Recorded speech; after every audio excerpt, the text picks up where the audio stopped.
I had read several months ago that India has about 60 to 70% of the generic drugs market in the United States.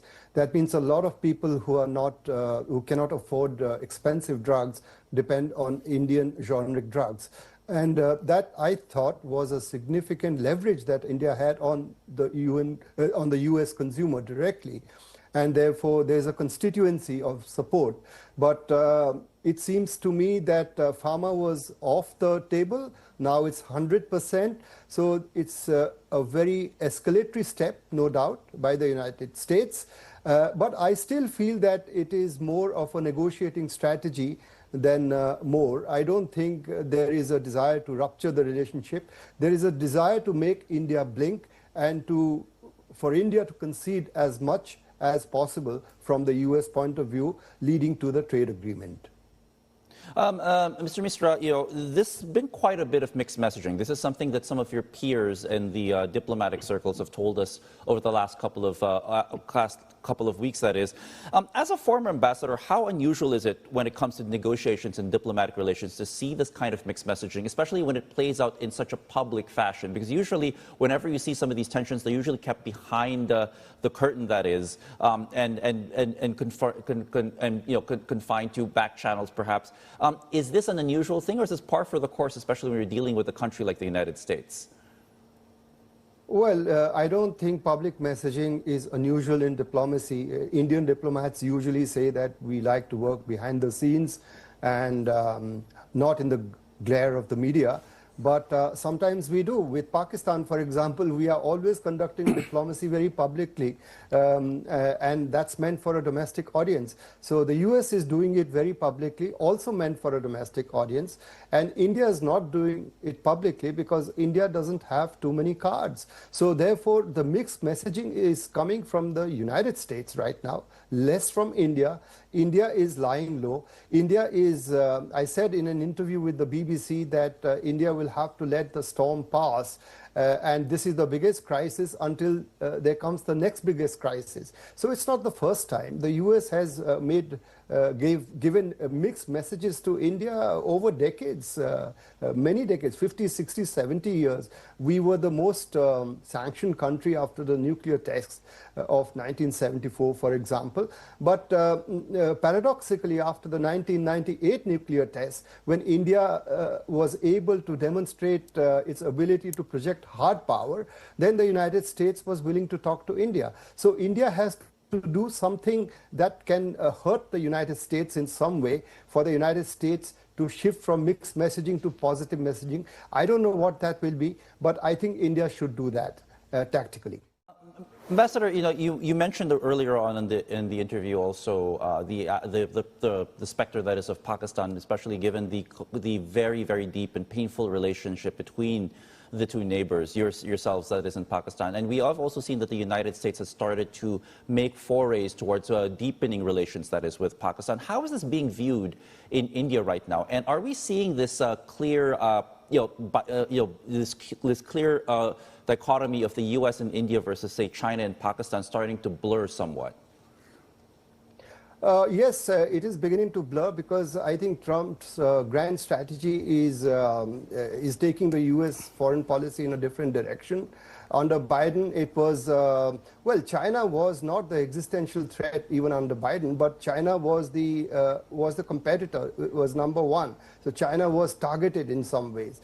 But under Biden, there is a desire, under Trump, there is a desire to reset with China. I mean, they're going quiet on Taiwan, on the South China Sea, on issues that matter to Southeast Asians, for example. And of course, they are going quiet on India because of the China-Pakistan relationship. So if there is a desire to reset critical minerals, for example, AI. So China is a very powerful country. It's a near competitor, near peer of the United States. So therefore, it has much more leverage than a country like India on the United States, and relations between China and the US are much deeper than relations between the United States and India. And therefore, this is part of a much larger reset. There's not going to be a reverse Nixon, which is what we thought. because he's moving away from the Russians, and he's tilting towards China. So India has to have a kind of a strategy to deal with that, and that's why we have made a limited, I wouldn't say a reset or a rapprochement, but definitely a limited outreach towards China. As far as Pakistan is concerned, well, it's a perennial problem. I'm not so sure that the US will tilt completely towards Pakistan at the cost of India, which was the case in the 1950s and 60s. India was a much weaker country. India is far stronger today. And I've seen statements yesterday by a US, I don't know who it was, one of the Secretary of Commerce, I think. We have a great relationship with India, and it's a privileged partner and that sort of thing. So it's a very mixed messaging, but mixed messaging is deliberate to confuse the Indians. This is part of normal diplomacy. So I don't know whether it will be a complete reset, but with China, there may be some kind of a deal which will be more economic. But for Trump, the economic is the strategic. So we'll wait and see.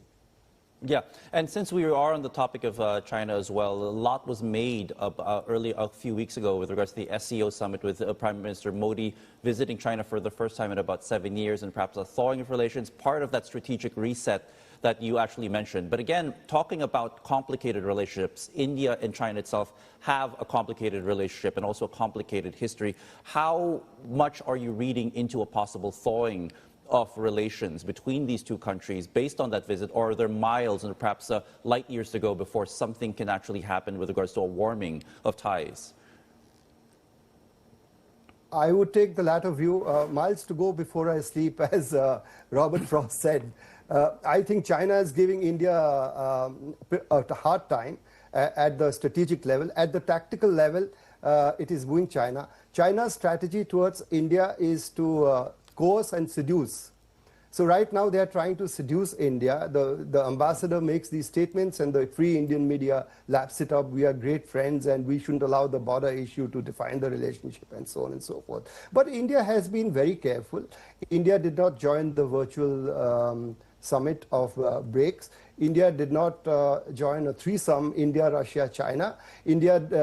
Prime Minister Modi did not attend the Victory Day celebrations. These are very clear signals that there is a limitation to what India is going to do, though even Russia is with China on these issues, and of course Brazil in BRICS. So I don't think there is a real reset, and China's still putting enormous pressure on the border. There has been no de-escalation. There has been only disengagement. That means you are not eyeball to eyeball. You have moved back a few hundred feet here and there. The buffer zones still remain.